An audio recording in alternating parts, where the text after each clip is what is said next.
Did Nintendo win E3, and is Loki bigger than Star Wars? All that and so much more in this week's Entertainment Roundup. Let's get into it. How's it, guys? Welcome to That Freaking Geek, and today's entertainment news will be covering gaming news, TV series news, and movie news. And if you've been enjoying these entertainment rounds, I know that you're watching, but you're not subscribed or following. So maybe go and hit that subscribe button or that follow button on Instagram. However you need to connect. But let's get into it. First off, with gaming. First off, let's talk about Elden Ring. There's some talk about it potentially being easier. Now, that's not entirely true. There won't be difficulty settings, and there's been a lot of heated arguments around whether or not there should be. And a lot of people going, no, it needs to be more accessible so more people can play it. I'm on that side of the argument. And the other side of people going, no, it's not a true Souls game or true From Software game unless they make it as hard as they possibly can. I'm in the field of going, cool, I would like a little bit more, way for me to actually play it. If there was an easy mode, I'd really enjoy that, just because I really think those worlds look really kiff. But basically, there was an interview done with the Elden Ring director, and he had a lot to say. Elden Ring won't necessarily feature traditional difficulty levels, says the director. However, he believes the new systems make the game more forgiving and make the experience a lot better for newcomers, and not as hard as From Software previous titles such as Bloodborne and Sekiro. Anyway, I think I'm really down for more of that. This is an open world game, and so I might be really tempted to buy it. But I'm going to wait for reviews and see how the game really is, because otherwise I'm not spending 1,300 Rand on a game that I won't finish. Moving on to some more Cyberpunk 2077 news, it is finally coming back to the PSN store. That's right, it has not been selling on the PlayStation Network for over 6 months now. Since they took it down because of all the issues and bugs, PlayStation decided, listen, we ain't going to sell it until you fix it. And I don't think they've necessarily fixed it fully yet, but it's a little more playable. I got the game on disc, and so I was able to play it, but I stopped immediately because it did not look great, even running on my PS5. And so I'm waiting for the proper PS5 upgrade before I get back into that game. However, if you want to pick it up digitally, you can. It's now available on the PSN store.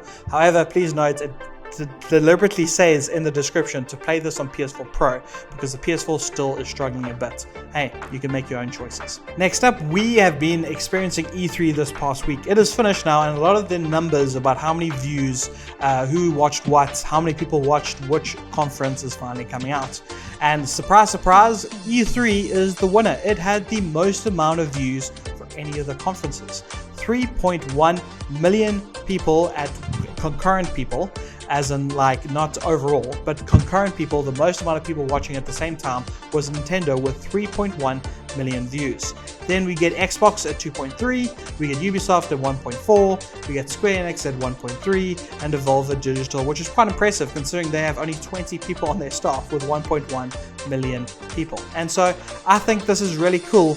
And to see Nintendo above Xbox is quite interesting. I personally think the best conference was probably Xbox, given all those games that were announced and coming to Xbox Game Pass. However, another big one would be the Summer Games Festival, which wasn't part of E3, but kind of was, because it was basically during the same weekend. It got over 3 million, so at the end of the day, a lot of people were watching E3, and so I think at the end of it, it looks like Nintendo won, but that's just what views tell us. Next up, to end off the gaming roundup, I want to do a bit of an E3 awards for kind of just 5 awards, just celebrating the absolute stupidity that is E3. And I want to start off with the first award, and that is Best Quad Bike Driven into a Helicopter, and that goes to Battlefield 2077. How awesome was that? Look at it go, right into the helicopter. Let's watch it again. Ah, so cool. Well done, Battlefield 2077. You can come and collect your award here in Durban.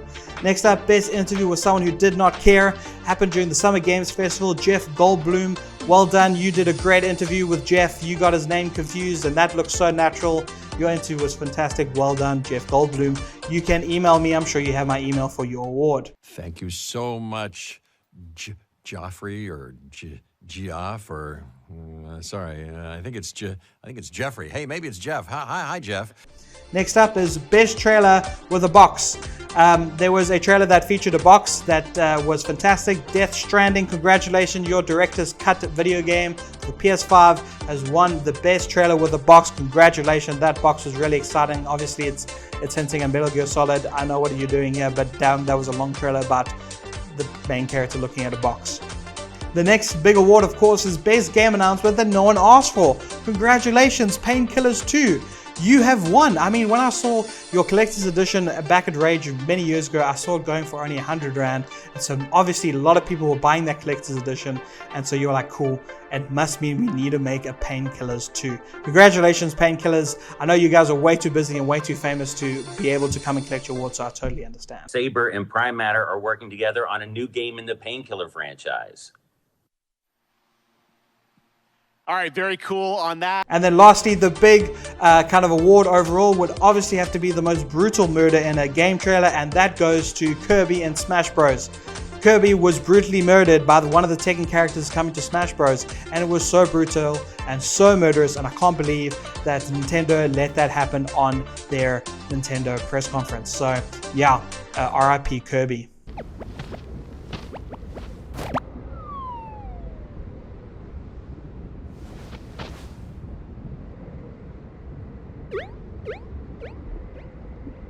Moving on to movies and TV series news, the Lego Batman movie 2 was written, and it was meant to be about friendship, but sadder.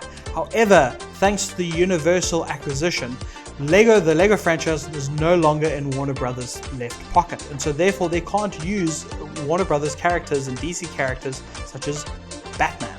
And so they've had to completely scrap the project, unfortunately. But it looked like it would have been really, really kiff, and I would have loved to have seen Lego Batman 2. There was a lot of costume reveals in the last week or two, and starting off with Shazam. Shazam 2 is coming out in 2023, and already we have a costume for him, and it looks really cool. I don't really know what else to talk about the costumes. They look cool, and look at them. They look great. Why is it so dark? Probably would have been a good idea to have like one light on. Then also Flash, its logo with a bit of its costume was also shown off, and so was Supergirl. Her logo and a bit of her costume was also shown off. And on top of all that, Thor Love and Thunder, we finally got a look at Thor's, Jane Foster's Thor, and she's featured on a t-shirt. And so this may not be official, but it probably is, given this was one of the t-shirts that one of the cast and crew was wearing on set. And so yeah, bunch of costume news, which is fantastic, I guess. And to end off the news segment for this week, is Loki bigger than Star Wars now? Well, you see, the truth is that Loki, when it premiered, had more views than The Mandalorian did on its season 2 premiere. And that's probably because they moved it to Wednesday. Now that they have it on Wednesday, there have been a lot more views compared to when they used to show it on Friday. But yeah, it had more views than WandaVision and Falcon and the Winter Soldier on its premiere season as well. And so that's quite fantastic. I've been loving Loki series. If you have too, why don't you put in the comment section, tell me what you've been your best part so far. But that's it from me. I hope you enjoyed it. If you really enjoyed it, please, once again, go hit that subscribe button. If you're watching this on Instagram, go like and follow. It's been so great. I hope you enjoyed it. I'll see you in the next one. Cheers.